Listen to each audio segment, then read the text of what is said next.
नमस्कार, ASB news के सभी दर्शकों का बहुत बहुत स्वागत है। मैं हूं आपके साथ सपना मदेशिया। आइए रुख करते हैं आज की कुछ खास खबरों की ओर।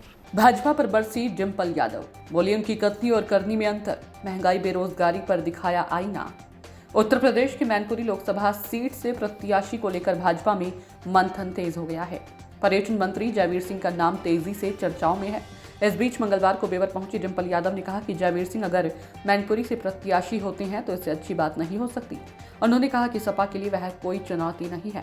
वहीं भाजपा को घेरते हुए उन्होंने कहा कि उनकी कथनी और करनी में अंतर है।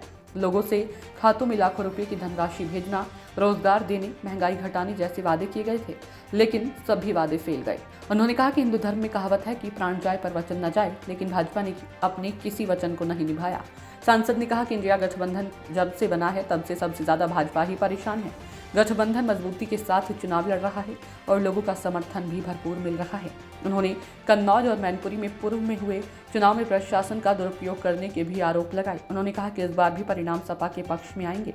मध्य प्रदेश के मुख्यमंत्री मोहन यादव के मैनपुरी में प्रचार को लेकर डिंपल यादव ने कहा कि मैनपुरी समाजवादी विचारधारा की भूमि रही है। समाजवादी विचारधारा से ही समानता और संपन्नता आई है। आज लोग त्रस्त और परेशान हैं, इसलिए समाजवादी पार्टी को लोगों का भरपूर साथ और समर्थन मिलेगा। इस दौरान जिलाध्यक्ष आलोक शाक्य, पूर्व सांसद तेज प्रताप यादव, अदिति यादव, अन्य सपा नेता मौजूद रहे। मैं समझती हूँ जब इंडिया का गठबंधन हुआ था तो सबसे ज़्यादा अगर कोई परेशान था उस समय तो भाजपा थी।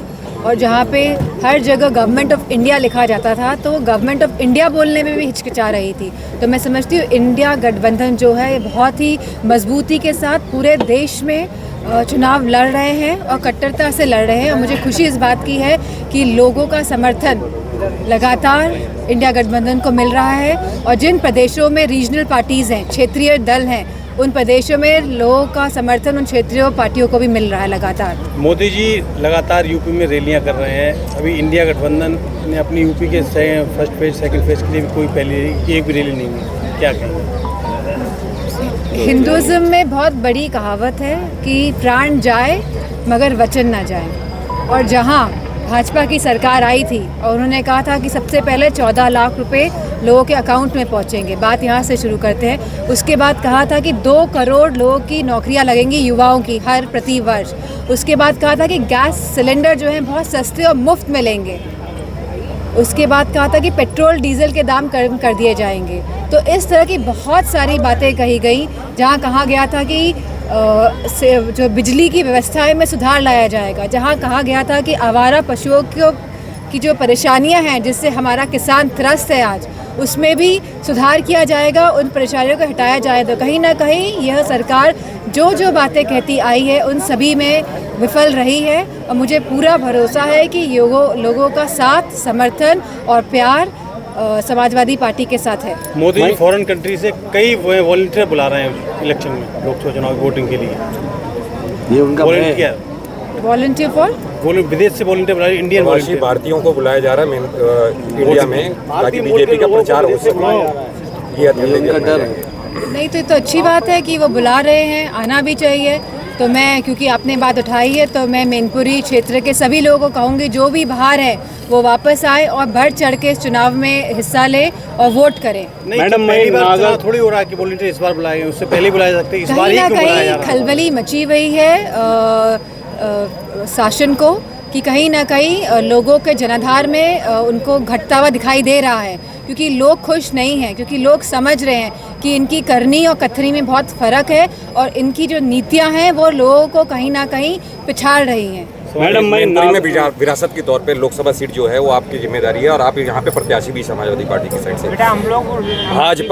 भाजपा यहाँ के कैबिनेट मंत्री जयवीर सिंह को मैदान में उतारने वाली है। मेरा सवाल ये है कि जिस तरह से आप लगातार आरोप लगाते रहे, पार्टी आरोप लगाती रही, इंस्टीट्यूशन का दुरुपयोग होता रहा है, इस बार भी अगर कैबिनेट मंत्री जो अभी सरकार में है, कैबिनेट मंत्री वो प्रत्याशी हो रहे हैं, तो ऐसे में इंस्टीट्यूशन का दुरुपयोग होगा, आप किस तरह से लड़ेंगे चुनाव? पार्टी पूरी मजबूती के साथ लड़ेगी, क्योंकि इंस्टीट्यूशन का दुरुपयोग कन्नौज में भी किया गया था, मैनपुरी में पिछले चुनाव में किया गया था। और हमारे जितने भी समर्थक हैं, पार्टी के जितने भी नेता हैं और जितने भी हमारे लोग हैं, उन्होंने मजबूती के साथ और बहुत चालाकी से इस शासन के जो प्रभाव है और जो दुशासन का जो ये सख्त रुख है उसका सामना किया था। और आप देखेंगे कि इस बार का भी जो रिजल्ट रहेगा वो पिछली बार से भी अच्छा रहेगा। अगर जयवीर सिंह प्रत्याशी होते तो मैं किस तरह का समझती हूँ इससे चुनाव अच्छी कोई बात ही नहीं हो सकती है। सांसद जी, मैनपुरी जो वोटर्स है वो नंबर 1 पे यादव वोटर्स आता है। बीजेपी मोहन यादव को यहाँ चुनाव प्रचार में भेज रही है लोकसभा चुनाव को लेकर, कैसे देखती मैनपुरी हैं? जो पूरा क्षेत्र है ये समाजवादी विचारधारा की भूमि रही है और मैं समझती हूँ जो विचारधारा यहाँ से निकली वो पूरे प्रदेश में गई, जिसकी वजह से लोगों में समानता आई, संपन्नता आई और लोगों ने भाजपा पर विश्वास करके उन्हें सरकार में चुना। लेकिन जिन बातों के साथ चुना गया भाजपा को, उन सभी बातों में वो नाकामयाब कहीं ना कहीं साबित हुई है और लोग त्रस्त हैं, परेशान हैं।